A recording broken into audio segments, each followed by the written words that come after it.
Perfect. Anywhere you want. Can you make me not hot for a second? It's hard, I know. I'm leaving.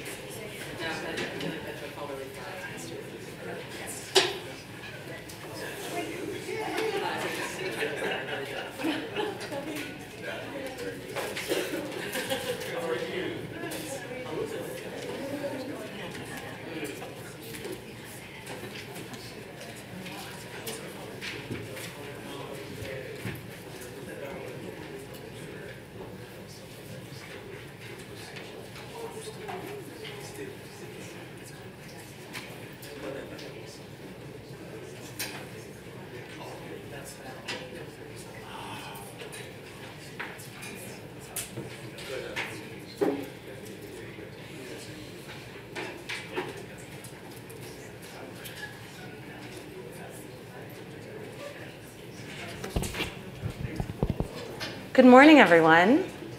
Thank you so much for being here. Thank you for making a morning event. I know it can be tricky. I want to thank, first and foremost, Google for offering us this wonderful space and the help of their technicians, and once again, feeding me wonderful food. So if I could just ask for a quick round of applause for Google and for our friends at Google for hosting this.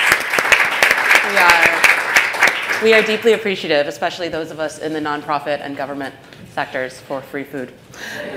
I would also like to emphasize this event is being live streamed. If we are going to have a panel about internet freedom, we thought it would be great if that panel was as accessible and transparent to people as possible.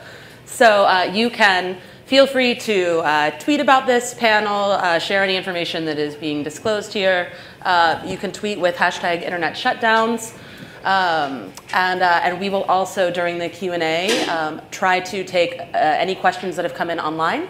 So if you are watching this live stream, please feel free to tweet questions at us with that hashtag, and we will try to take a few during the Q&A session. And so with that, I am so pleased today to welcome three amazing activists from all over the world to discuss internet shutdowns and Dissent and their impact on daily life. My name is Kat Duffy. I am the Vice President of Global Technology at Internews. Internews is a global NGO. We've worked in 90 countries. And we believe very strongly that access to local, credible information is a root solution that will allow communities all over the world to be empowered to make decisions for themselves, for their own future. And that is something that we promote all over the world through work in independent media, through work in crisis situations and community communication, through internet freedom advocacy, through digital security, and many other aspects. And there's plenty of Internewsers around if you would like to know any more about us. And with that, let's move on to the far more important people that we have with us today. I'd like to start with Carolina Botero. Carolina is the CEO of Charisma Foundation in Colombia. That's Charisma with a K. And Charisma Foundation is an NGO in Colombia that works on digital rights, especially at the nexus of human rights and technology. They are one of the leading organizations in Latin America on these issues, and we are thrilled to have her here with us today. Next, we have Arsène Tungali from DRC. From Goma. He is the co-founder and executive director of Rudy International, which is an NGO that brings ICT-related debate to Congolese youth. He is focused particularly on internet governance, on protection of children online, on diversifying gender in ICT, and is himself personally a well-known Congolese blogger and activist who writes frequently on politics, life in the DRC, and human rights violations that are happening both online and offline. And finally, we have Mishi Chaudhry. She is the founder of the Software Freedom Law Center, I guess, chapter in India, sflc.in. Totally autonomous, independent. Totally autonomous, excuse me. And also the legal director for the Software Freedom Law Center, which is based in New York. So you can forgive my confusion at the two. But she, sflc.in is the website. They have become the premier nonprofit representing the rights of internet users and free software developers in India. And so I am really excited today to have a discussion about what internet shutdowns are, what the impact is of internet shutdowns. In 2016, according to the wonderful NGO Access Now, we had a not so wonderful increase in internet shutdowns. They were up 180% from 2015. As we are seeing increased connectivity across the world, increased internet penetration, increased mobile penetration, we are also seeing an increased tendency from governments to shut down connection to the internet when it is inconvenient or troublesome. And we are also seeing, with the increased reliance and need for connectivity, significantly greater, and this will only increase, impact on human beings when they do lose connectivity for whatever reason. And we have seen internet shutdowns that are based on everything from shutting down political speech to fear of protests surrounding cricket matches. So it really does run the gamut in terms of why internet shutdowns happen and where they are happening. And so with that, I think I would actually love to start with Arsène. We've seen multiple shutdowns as recently as December in Congo. Can you give us your perspective on sort of what an internet shutdown is, why they happen, and what it's like for people to be going through one? Thank you very much. Good morning, everyone. Hey, you can do more. Good morning, everyone. Good morning. Wonderful. Thank you so much for making it to this event, and thanks to Google and Internews for bringing us here. You know, it's we see things happening, but we don't get, the opportunity to talk about it. And I use this platform as one of the, my strategies to send the message across and call for action on these kind of issues. Internet shutdowns. I'm from DRC, and we've experienced internet shutdowns like 4 times, something like 4 times. And the most recent one was December last year. And how does it look like? Imagine a morning, you wake up, you don't have access to your emails, you can't browse on your social media, and sometimes even SMSs are cut off as well. So you are like, what's going on? You don't know, and then later on in the day, you realize or you learn that, hey, this is what is called internet shutdown. So the government has decided to shut down every single way of communications going through the internet. And so that's how it looks like. And so you can imagine how vulnerable you are if you rely on your emails, if you rely on social media to communicate, if you rely on any of those means of communication using the internet. So disconnected to the world. And we've seen so many people who rely on internet to communicate with their families, using WhatsApp, for instance, which is one of the cheaper ways currently for us in the country to communicate. You no longer use normal ways of communicating, because it's expensive. Communication is expensive. And so many people rely on voice over IP platforms like WhatsApp. And so now you are obliged to start using the normal way, or the old way of communicating using your mobile phone, and that is very, very expensive, and not everyone is able to have that. Aside of that, some online banking systems, you no longer able to access your bank accounts using internet. You are no longer able to use those money transfer services, because they all go through the internet. And so it's a total mess. That's how I can just call it. You have the impression like you've gone back for 100 years in the past. I don't know. Internet is not that old, of course, but you imagine like you've been sent, back in time, and you're no longer living, in this century. You can imagine how often or how we rely on the internet, and if you can be cut off from the internet for a week or for a month, you see what I mean? So it's happened in the Congo, for instance, from 2 days of shutdown to a month. I remember in 2015, in January 2015, it went to like over a month. And when the government decided to bring it back, it came gradually. That means they had some issues even turning it off completely, because probably of lack of technical skills or something like that.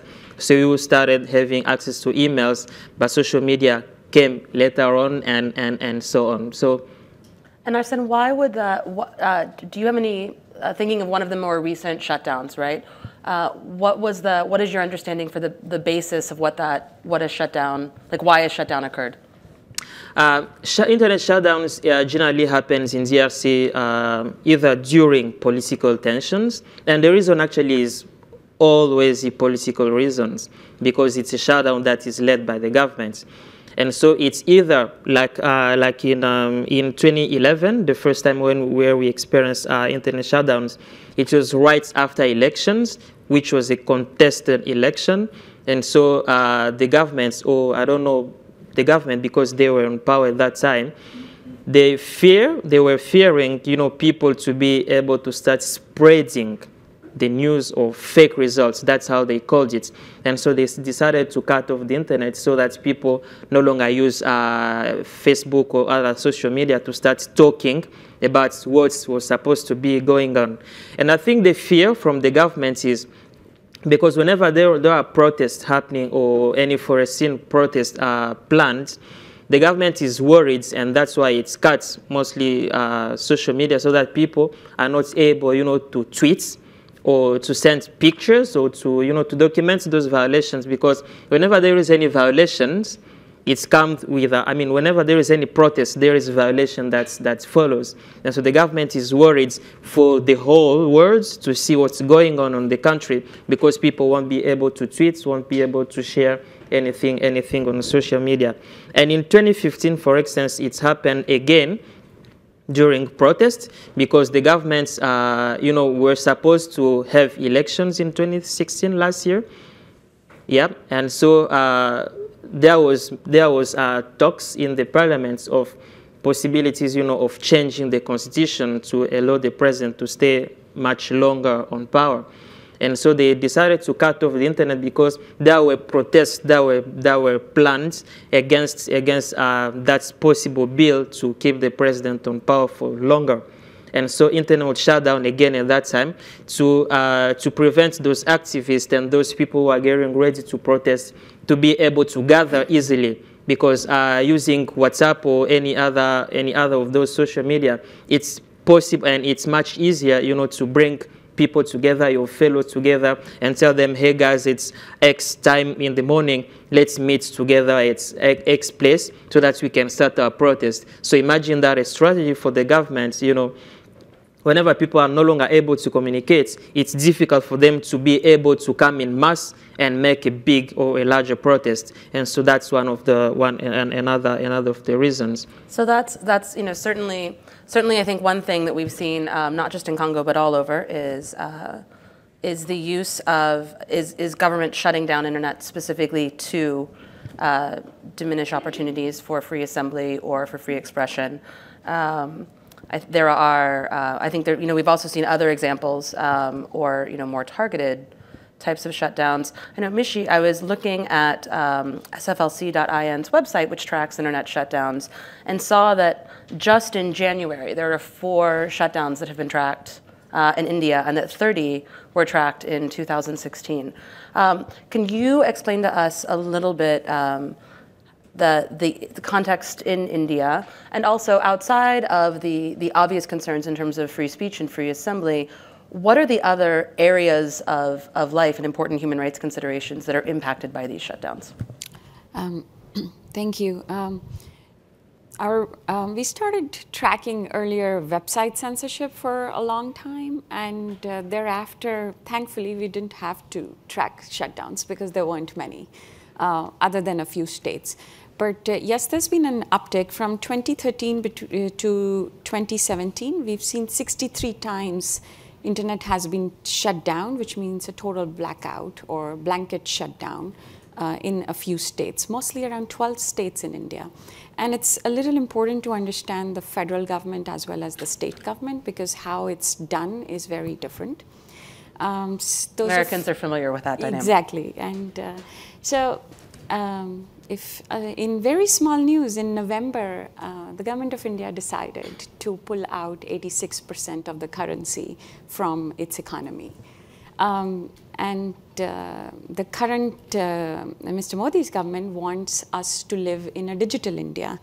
But you can't have a digital India if you do not have an internet.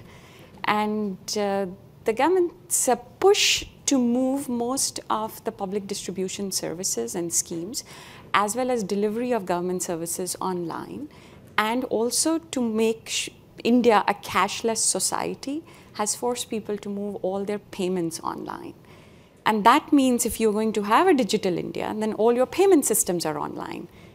But then what happens when states in India are 31 million people in one state and 25 million people in another space? So the numbers are enormous.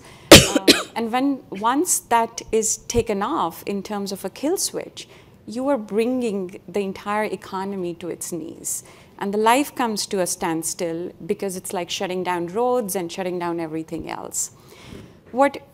And I would talk a little bit more because we launched this tracker called the internetshutdowns.in in order to understand and visually see where the shutdowns were happening.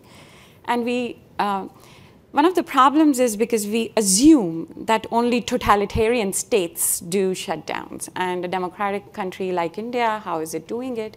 And to be fair, the central government has pretty elaborate procedure, this federal government, for shutting down and their checks and balances. But this is done a little differently. So once we started the tracker, we started asking people to send us some experiences because the media really doesn't cover it. And the news only comes much later, post facto, a few days later. And we are reliant on whatever is coming in. So we started asking some people to send us their experience. So between January 30th of this year to February 19th, the state of Nagaland in Northeast did not have internet. Also, numbers are always important in India. Out of 367 million people who are connected in India, 94.7% of people, that's 345 million people, use mobile internet and not fixed line. We don't have the luxury of having an alternative. And it's smartphones or feature phones, or dongles, which are small antennas, which is how we access internet. And once the mobile internet, which is what is easy to shut down, then we started hearing from people, somebody, like you said, WhatsApp. In our countries, WhatsApp is a very big thing. Because somebody wrote to us and said, we had moved our entire textile business to WhatsApp. We would put purchase orders on WhatsApp. And then we would also deliver and schedule all of that. So one of these guys says, I'm a small businessman, but I couldn't run anything for the 5 days I had no internet. And another person, which was, I do not know whether interesting is the word, but she's a surgeon from Nagaland, wrote to us that the hospitals were forced to move all the patient records online and the servers, and so all data is online. So pharmaceutical orders are placed, pharmacies, orders go to the pharmacies through these mechanisms. And before surgeries, the patient information was inaccessible. So they had to try to now find out different ways how to negotiate it. There were students who came from a state, are in Delhi now, or are not able to receive money from their parents, the wire transfers.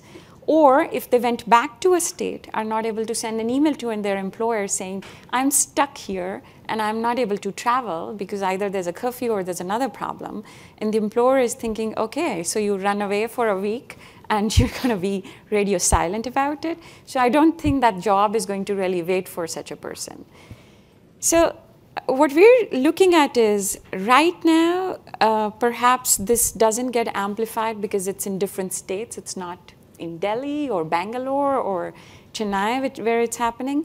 But as you move the entire society to a system where it's always to be connected means to have a life, and then you can also arbitrarily just pull the plug. It just really makes everyday life impossible. We are anyway increasing the digital divide because you need to be literate. You need to have a smartphone. and you need to be able to navigate what it means to access all the everyday services online. And not everybody in India is able to do that. But on the top of it, we're also making, or at least making it possible by one or few states to just say, okay, today, no banking, no hospital, no communication. So it's not just a free speech issue, which is an important, very important issue. And I think that's why the Center for Technology at Brookings report was so useful and important. $968 million loss in 1 year only in our country is a big deal. Mm-hmm. And we are a software giant, and we are aiming to become even more integrated with the internet.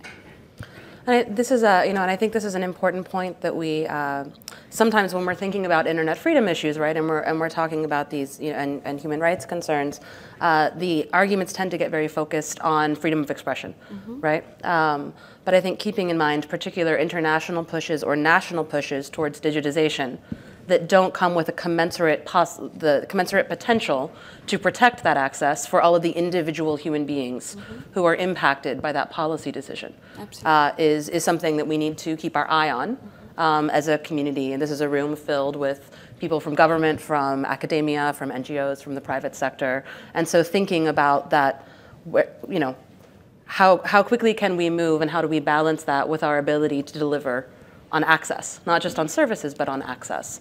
I think, Carolina, in Latin America, the issues that we have seen around internet freedom and around connectivity tend to be less around blanket shutdowns. That really hasn't seemed to be sort of the Latin way. But that doesn't mean, and I think we've seen what is perhaps more of a sort of scalpel or a surgical approach. Can you describe a little bit, from your perspective, what you've seen sort of in Latin America and in Colombia in terms of, we won't say necessarily like internet shutdowns, but blockages of access to information? Yes, hello and thanks. Well, I think you described it perfectly. There are very many ways in where Latin America places its role in the map. There is the extreme place where probably Cuba and Nicaragua have a special position.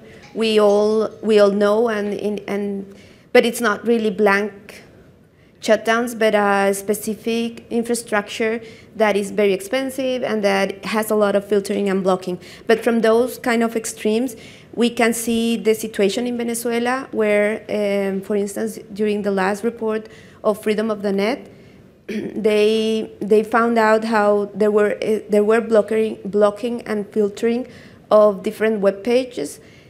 Probably the ones that suffer the most are the news. After the cutting of the paper in Venezuela, the internet, especially blogs and newspaper sites, are especially important and are especially blocked by certain ISPs. But this seems kind of nice when you review the report, they found out that not especially the websites of the NGOs, those are not necessarily blocked. So it seems like it's really a scalpel approach. Mm-hmm. And from Venezuela, we can also see the situation in Brazil that kind of look like more like other countries. So we have seen the blockage of WhatsApp in the entire country for several days, but even earlier, YouTube. Probably, well, Brazil has a very much special situation in the context of Latin America. They are kind of something different, and very more massive things happen in Brazil where numbers count as just Mishi describing India. I think Brazil has more that kind of approach. But probably the more scalpel situations appear in other countries. Ecuador has a special situation where there has been, they have noticed how the government has used the MCA notice and takedown systems to avoid or to prevent some opposition discourse to appear in the public sphere. especially because the president does only give speech to public newspapers and news sites. They use the power of notice and takedown to say to prevent others from using it, even for parody things. So there has been a strong use of DMCA for political purposes. I would like to mention Colombia and Peru from a very subtle, scalpel point of view as well, because we've been, especially in Colombia for many years, recently in Peru and Argentina, but especially in Peru, there's the obligation of a cell phone registry, so everybody has to register his EMEI, the number of the cell phone, to the government to prevent the theft of the cell phones. So it's a very complex system of blacklist and positive list and verification systems. And if you do not comply with that and your IMEI is not verified, then you have your cell phone taken out of the network of cell phones. And I think Martin just told me that in Peru, 300,000 cell phones were caught this year for that purpose. So that's a very subtle way of controlling that you should mention as well. And not always the things come from the government. Especially, I think that the DMCA system of the US is a very powerful and a strong tool to content removal. Yeah. And it's been used by people as well as corporations. It's a very effective way of closing and shutting down somebody from the internet, not just for freedom of expression purposes, but we've seen a lot of very small day-to-day people, normal people, being getting their accounts suspended by Twitter or YouTube or whatever because of things that they thought were something very normal and end up being strikes for the DMCA, and they lose their accounts, their content, probably their means of economical production. If you have a YouTube video channel, for instance, and because after 3 strikes that you don't understand, the notifications come in English, they don't necessarily get it, they got their account blocked. So it has other impacts further than freedom of expression and goes into economics as well. Mm-hmm. And that's, Michelle, I saw you nodding your head vigorously as well. Did you have something that you wanted to add there? I usually say Walt Disney is more powerful than all of the governments actually combined, because you can use DMCA or the Digital Millennium Copyright Act to get content down, which can be good for positive or negative reasons, which people can decide about what their preference is. But yes, the use of DMCA to get legitimate content taken down has become now the default tool in many places. And we see, whether it is through trade agreements or whether it is to other means, the constant push down the throats of many countries to make any copyright infringement criminally liable, and also stricter and stricter rules in countries which are TRIPS++ to have or use copyright, to make it infringement, when you make infringement criminally liable, or make it very, very tough for people to even share content. And then it's much easier to use DMCA to say, okay, this site is infringing this and this particular part is infringing that. Then you are giving a very different tool to cleanse the internet. In India, these are blanket shutdowns in 12 states which have just started happening. And I would say that the reasons are mostly to prevent public disorder or unlawful assembly, but also sometimes cheating in exams. So it's from trivial to something very serious. But I would say for the longest time, we've had the combination of the scalpel approach plus a blanket shutdown. Mm-hmm. There are a number of websites which are banned. So pornography is a big thing. So watching pornography is not a crime, but distributing or sharing is. We still have a case in the Supreme Court. Somebody decided to file a petition about whether Sikh jokes should be allowed or not. And so sharing of those jokes would be something which is permissible or not. Then there are links about prenatal sex determination is a crime in India for female feticide and infanticide, which is a problem in India. But then how does one cleanse all the stuff which is available on the net? So we've seen that some of it is like, okay, prenatal sex determination, we do not want the advertisements to appear. But there are other things which may be legitimate. And when copyright becomes the big thing, a tool with which you can choke the discourse completely, and it becomes far more effective than many other reasons, then you see a very different kind of a free speech and expression problem, which we don't get to talk about. We're always about, or we're mostly about, the governments are blocking this, but we don't see this is a corporate tool, or how it is used in a very different way. And we don't put, at least in my experience, when the discussions are happening, we don't put what is being negotiated in the trade agreements and how it's impacting what people talk about. And that's why I said that what Carolina was saying, that DMCA is becoming more and more a problem in terms of keeping everything online as we would like. And many of these countries don't have the US First Amendment. So we are already having a little more restrictive way of speaking, but then you add this. And somehow copyright is supposed to be the most legitimate thing as we ever had. And for nations like ours, where sharing is the culture, and we grew up being taught that knowledge increases manifold times by sharing, even sharing something very simple, one can land into a very big infringement lawsuit or a criminal action.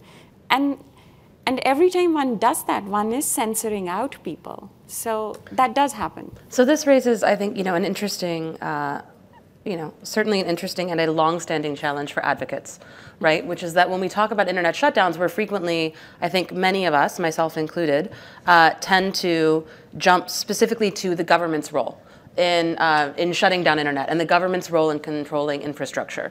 But much of that infrastructure, the access to that infrastructure, is still controlled by corporations, right? And by private sector companies. And the interests, generally in the relationship between a corporation and a government, right, is going to be stronger than any individual advocate's relationship with that government or with that corporation in terms of the business interests and the commercial interests and governmental interests at play. So as advocates, what are the biggest challenges that you face in terms of drawing attention? First of all, I guess, separating out where you should be engaging with the private sector and where you should be engaging with government. And as advocates and activists, what are the strategies that you have found to be most successful in trying to sort of get some of these issues resolved? For example, is there a specific shutdown, Arsene, in Congo that you feel was either stopped or prevented through advocacy work? I tend to say probably not yet, but we keep on pushing. We keep on pushing. The reality in my country is like, this is how it happens. The government decides to shut down the internet, and then they pass the message through one of their technical body, and most of the times it's the regulator. The regulator is obliged to ask telcos, which are those companies, one of those corporate or companies you've been talking about. And so telcos are kind of abide by the agreements that they are signing with the government. Whenever there is such a request by the government to shut down part of all of their services, they have to comply, and that's what they happen. And so the government on one side, corporate on the other side, and as users, internet users who are kind of the victims, we are now wondering whether we should continue pushing against the government or continue pushing against those telcos who are we would love for them at some point to be able to say no to the government whenever the government says or urges them, to shut down the internet. But they are obliged somehow to comply and to follow what the government is saying. And so as advocates, I think our role is not to choose to whom to go, but we go to everyone and we try to, to engage everyone on every kind of level. For instance, with Access Now and so many other organizations working in this area, we're doing a lot of advocacy campaigns. We write letters we send to the government and to all other anyone, anyone else who can listen to our call, if you see what I mean. And so we reach out to all of them, and we do like social media campaigns using specific hashtags in order to raise awareness about the issue. Not everyone understands what happens whenever they can't use the internet. Not everyone is technical to understand what's going on whenever we talk about internet shutdown. And sometimes citizens or internet users think that they have no role to play in fighting against that shutdown. And most of them just decide to stay passive.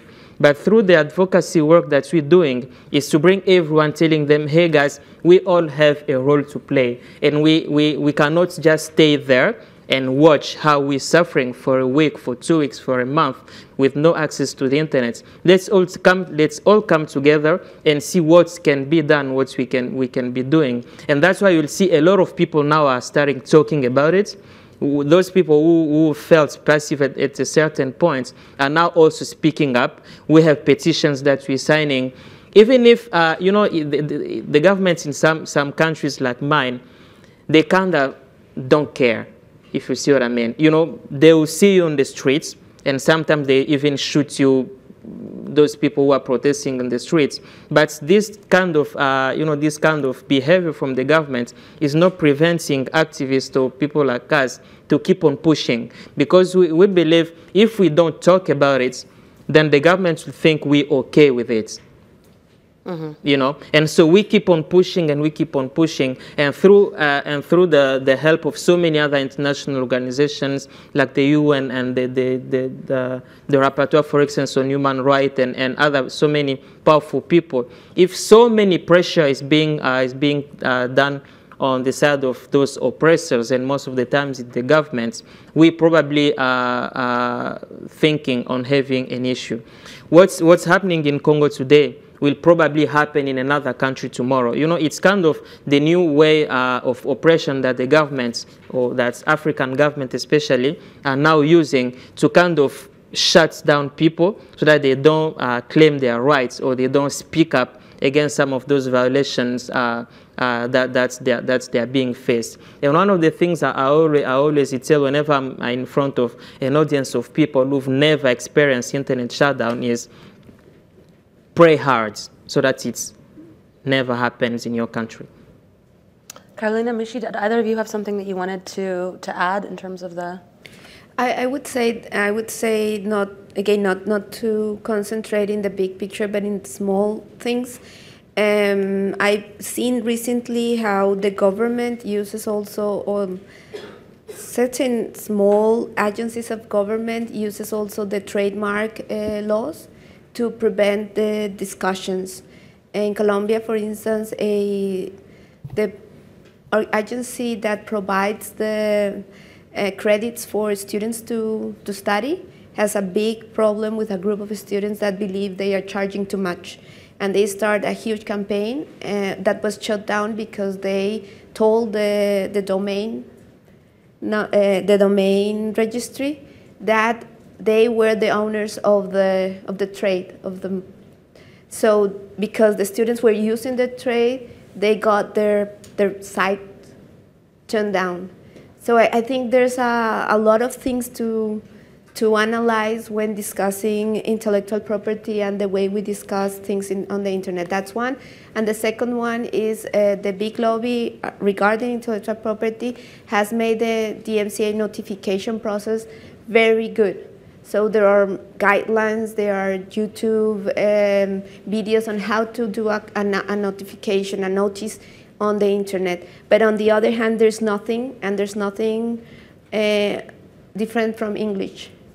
So when you try to do it in another language, there's not. So I think there's a challenge to get the companies to understand that there are lots of small problems for individual people when facing these general rules on the internet.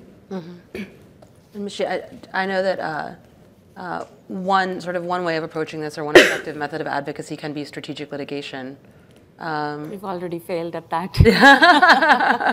But that also SFLC was able to galvanize, I think, millions of people, or hundreds of thousands of people at least, around sort of the concept of net neutrality, which, although not directly sort of related to this, is a similarly, I think, difficult topic for many sort of your normal day-to-day person to kind of understand its relevance to them. What was an effective approach for you all in terms of making people feel empowered to raise their voices and to view this as an important issue? Well, today morning I saw our regulator met with the current FCC chairman. That doesn't make me very excited about where network neutrality in our country is going. So I don't know if we actually won that fight. But I think the simplification of the message is important to get more and more people to understand about what really happens. And that's why I think it's imperative to have connectivity, mostly because now we are going to have Aadhaar-enabled payment system, which is our unique identification system, and a lot of digital infrastructure moving. But I don't think that many people are paying attention or will pay attention, because this is not happening and will not happen in many of the urban areas, the centers where it, and that's why the news is late to come by. And it happens in 27 times in the state of Jammu and Kashmir, in Nagaland, but it is also happening in the state of Haryana, which is like adjacent to New Delhi, which is the capital.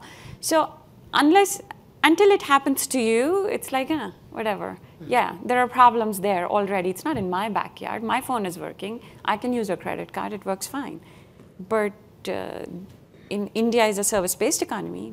Is your driver's phone working? And do they have, or can they talk to people in their village? Nobody really thinks about those issues unless it hits them.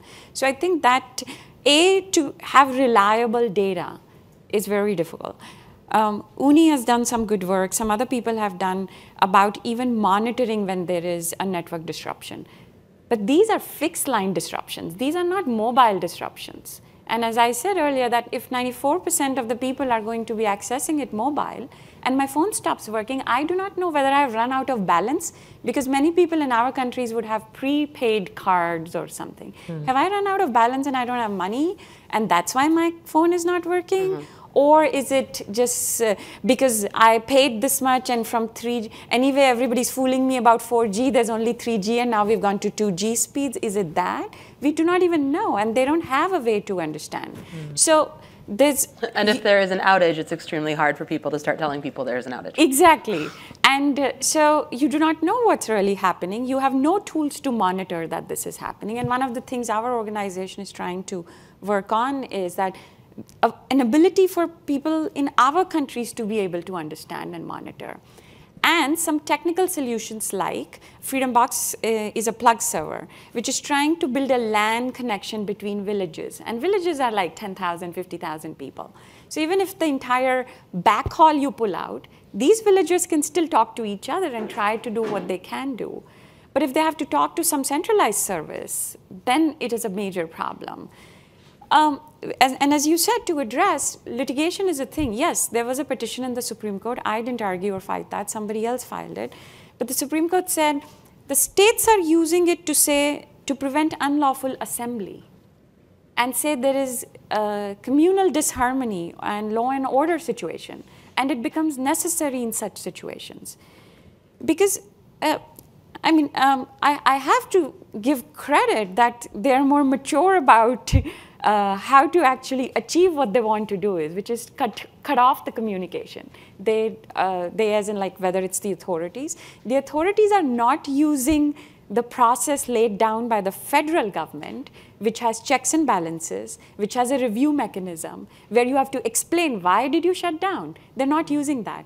They're using a very old criminal procedure code section to say, we are going to prevent unlawful assembly. Oh, more than 4 people, 5 people. Now, why are you here? Oh, we are going to be protesting. Why are you protesting? Affirmative action for a particular caste. Okay, no internet. Okay, why are you protesting? You gave reservation to women in the panchayati elections. Oh, we don't want that. Okay, now again a protest. We're going to shut that down. And then for us, out of the 28 states, how many states am I going to go and talk to the government there? Which we are doing. We have a petition right now currently, which will write to all the chief ministers. We are trying to talk to them. And you go and talk to the central government, then they're like, but we didn't do it. That's the police power. What do we do? So and I think there's a problem, and they themselves will be trying to negotiate. Okay, this great digital India, and okay, so you don't have the basic building block of digital India. How are we going to go any further? And it's a question for all of us right now. How do we become that great Indian product nation and not just a service nation if we are not even ready to let people have a way to use services, not even communication? So we are facing a number of complicated questions and challenges. Thank you, Internet. And I have loads more questions, but we have a lot of people here. We also have an audience online, and so I do want to open this up to any questions from the audience. If you have a question you'd like to ask, I think I'll probably, I don't know if we have questions coming in online. If somebody is monitoring that, can flag it for me. And if we have any questions in the audience, we'll probably do 2 or 3 questions and then let the panelists answer. Anyone? So you mentioned that you're missing a good amount of data for identifying internet shutdowns as they happen. I'm curious for kind of the entire panel, what kind of information you feel like you're missing to not just identify, but also to litigate and advocate around internet shutdowns, and what specific information it is around that you're missing in your work. Okay, so that's one. Do we have any others? Do we have any questions coming in from, are there any questions in from online that I need to know about? People who are looking at their iPhones? No? Yes. It seems like the panelists did a very good job of highlighting that actually perhaps a more problematic thing for the future is not actually just internet shutdowns, because in a way you're making an economic argument that at some point a digital society will tip so much that it's impossible. But the more surgical approach, and in fact some of the copyright restrictions are more problematic. Have you seen in terms of what you've witnessed that those are actually spiking faster than we would say maybe internet shutdowns have been? Is that switching in terms of the tactics that people are taking? Okay, yes, Dashi. Yeah, DG from Access Now. Thanks for the panelists for everything. Just responding to that question, there is a definition on the, if you go to accessnow.org, keep it on, that would sort of exclude the intellectual property justifications. So it's a slightly different, I mean, we can go there, but it's a slightly different discussion in terms of what a shutdown is. So I think, I don't want the conversation to drift too much. But from a rights perspective, it doesn't matter. Because if your right to communicate and to share information is being perhaps overly infringed because of copyright or trademark, it doesn't matter from a rights holder perspective. The impact is still the same, whether it's a shutdown or a shutdown. Yeah, no, that's it. Intellectual property can be used as a pretext to censor, so that's a valid point. But I mean, the panel can talk about whatever we want, but in terms of the internet shutdown fight, right now that isn't part of the discussion. So it's still relevant, but the tools and tactics at the moment don't really respond to that problem. So I think, when we are thinking about internet shutdowns in general, we have been thinking about this in terms of, just up here on the panel, we've really been framing it for the most part in terms of things that are having relatively widespread impact. And so, where I think it does become interesting, and I agree that it is challenging because once you start getting into the intellectual property concerns, you are off to the races and running on a whole very long, massive, separate, not just panel, but multi-day long conferences on this particular topic. But maybe thinking about it for the sake of this panel in terms of whether or not we're seeing a shift away from the sort of blunt instrument of internet shutdowns that are easier for advocates to point to and easier for other governments to criticize, and to something that is still systematic, right, and still rather centrally controlled, but is harder to track and harder to identify, right? And this is another way to think about this is governments that would move away from having long-term political prisoners and instead move towards lots of short-term detentions, because those are harder to track from a sort of generalized human rights perspective. So are there any other questions that anyone wanted to throw into the mix? Yes? Steve DiPonrazzo from IRI. Thank you all for the insights. The conversation touched on the distinction between... Is it on? Yeah, keep it on. The conversation touched on the distinction between state and federal governments, but I was wondering if any of you had experiences approaching government actors at a much more local or municipal level and trying to engage them for advocacy or for support in the fight. All right, thank you. So let's start. We're at Google. Let's start with the data question. What kind of information? What kind of data would be powerful right now that you simply don't have or are trying to collect or trying to build, and where is that the kind of assistance that could also be provided by people who are not necessarily in country, right, but who are able to help build tools or collect data? Any thoughts there? So just when the litigation was brought to the Indian Supreme Court, I think we had not been forced to move the society so rapidly to a digital space, mostly in terms of financial infrastructure. So what such a disruption does to everyday life, that data couldn't have been available anyway. More so, at that time, the spike which we have seen thereafter wasn't just there. The number of shutdowns so in 2014 there were 14, and then in 2015 there were 14, then 2016 there were 30. In February we've already had 5 right now. So and the reasons, etc., were right now communal riots or something else. But what we are now seeing is a very different kind of impact, and so more stories are coming in now. That data will perhaps lead to something more in order for a review, perhaps. What we are missing right now is an ability for people in these areas to understand that, okay, there has been something at the telco level that now the traffic is no longer there. Because I'm sure the platform companies as well as the telecommunication companies are now monitoring the traffic. They see when the spikes go up or when there's a surge. Sometimes it can happen post-shutdown, but the people themselves are not able to monitor. They do not know what's going on right now. And so UNI has a very good new app, for example. Now, India there's never it's not possible to make generalized statements about India. 1.25 billion people, I can only pretend. But what happens is we have a combination. We will do intellectual property rights-based takedowns, as we would call them. And Deji is right, and the lady next to you is also right. It doesn't matter from the rights perspective, but the internet shutdown definition, which we are calling, is an intentional network disruption, which is mostly happening at a broader level. So, but in India, this has been happening all the time. You go to courts, there are multiple orders for copyright infringement, for patents, which right now, maybe you haven't even proved infringement, but things have been taken down. There are multiple cases about websites, which the government says, okay, these are not allowed, take down these websites. Savita Bhabi is an animated pornographic website, which was very popular in India, but is no longer available. Movie websites, every time a movie is going to be released, there is some problem which happens, and the first thing they do, and they're like John Doe orders which are passed, so a number of websites go down.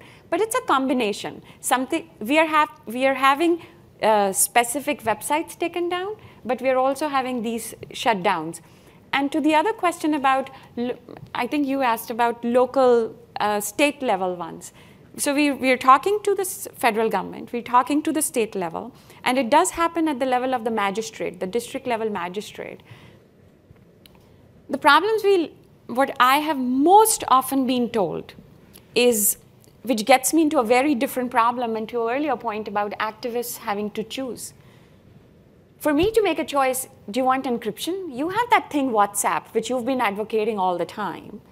And now people are now exchanging messages to get different communities to come together and write with each other.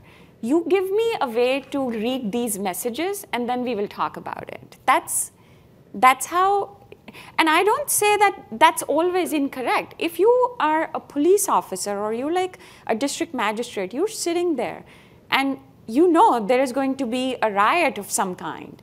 There was one state, there was a 5-year-old girl who was raped, but the police did not register an FIR for some time, which is the first information reporter. And so a lot of parents got together, and understandably so, there was going to be some kind of a disturbance. So when you are, or you have something else which might flame up, and you like, oh my God, everything travels through WhatsApp so quickly, what is the first thing am I going to do? So, and when I'm sitting there and I'm being told, yeah, now what is your answer to that? And you know, those binary situations, privacy, security, you're against this, you're that, and why you're not letting us do our jobs. So we're like, okay, now I don't have, and there's not much time for nuanced, granular discussions.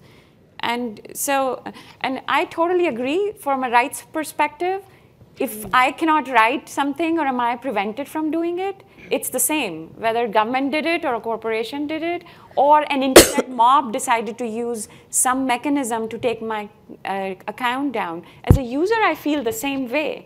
But, I'm very sensitive to Deji's point that when we start talking in this wider perspective, then it seems like, okay, I can't do anything.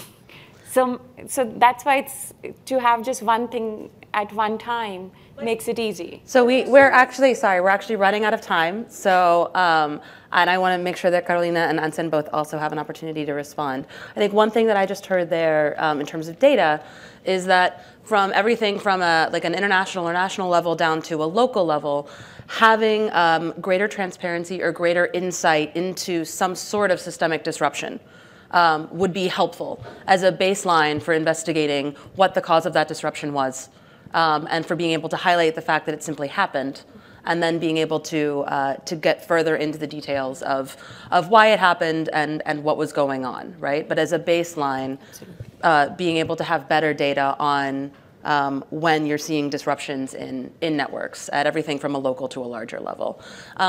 Carolina and Ansen, did either of you want to, because we are closing in on the last 2 or 3 minutes of the panel, so I wanted to make sure you had an opportunity to I will respond. only add, because if you compare India to Venezuela, you would say, well, why can't we have all the information in Venezuela if probably it's in the scale it's much more easier, and still during the last elections only it was possible to monitor by the civil society 3 states of Venezuela.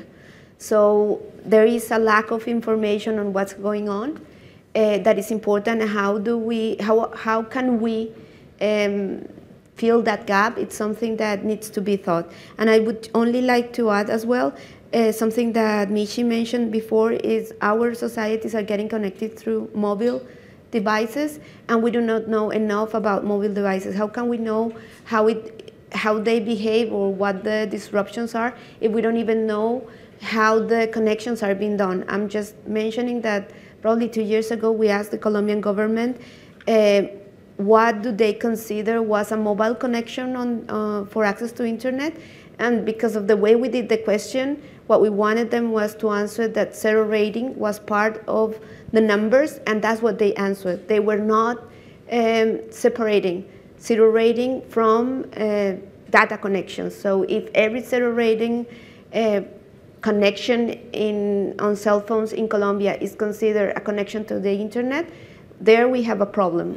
We are not even knowing really what the real access to the internet is on the infrastructure that is covering the most. And now I was going to say something on the DMCA, but I will not continue, just to say that I agree with Mitch. And Dissent, any last point? Yeah, I think I've been involved in research around this area. There is a report that went out recently. You can check on it about the state of internet freedoms in DRC. It's a report that covers a few years, and it was published last year. But there is still needs of more research. We need more data. You know, the Congo is a very big country, and I would encourage anyone who is willing, to dip into some other aspects of connectivity in DRC. We still need data that will be helping us, to be able to measure the impact of internet shutdowns. But we need to know how many people are really connected, because we're having different figures from different researchers. But also we need to know, this is an area which hasn't been so much developed, the economic impact of internet shutdowns in the country. We need to know how much money telcos are losing, how much money local businesses are losing whenever there is an internet shutdown. I think that's another area which needs needs to be looked at. Internet in country, the government is in Kinshasa, which is the capital city, and so on the local level, local politicians have kind of less power, especially with regard to telecommunications. Because all decisions are being taken by the higher level in the capital city. That's why, for instance, whenever there is internet shutdown, because it's from the government to the regulator, and the regulator is only based in the capital city, so local leaders are just also facing, and most of the times they are also suffering as citizens, because they cannot have access to the internet. I remember one time, internet was shut down, but only the government was able to connect, but the rest of the people were not able to connect. So as a final point, I really encourage so many people in the room or any other organization here to invest or to run projects which targets supporting the advocacy work, to support digital security trainings and digital literacy, which is one of the ways that will help us go forward. Thank you. All right, so we've heard from three remarkable local credible voices that represent their communities, their countries, and those specific concerns. But I think that on a larger level, what we've really heard is we need better insight all across the world into what's happening, and we'll only need more and more insight, because this issue will only become more and more relevant as we attempt to have a digitized globe. And the implications, while very significant for free speech and for free assembly, free expression, go far beyond that. And they hit to basic human rights, to education, to health, to safety, to dignity, to public safety. And so I would encourage you, as a very quick and easy form of action, to follow all of these remarkable civil society leaders on Twitter. They will push out reports and information and research. Please find anyone from Internews or any of them if you would like to know more. Please keep your eye on this topic. And for those of you who are working in other spheres that aren't directly connected to internet freedom, both the audience here and our audience online, please, I think, do your part in connecting the issues that you work in and your advocacy and the things that you fight for to this much larger need that we have for safe and reliable access to a free and uncensored internet. And so with that, I would like to profoundly thank our panelists today for their time and also for their bravery and advocacy in their own countries. And thank all of you for participating. Thank you very much and have a wonderful day. And thank you, Google.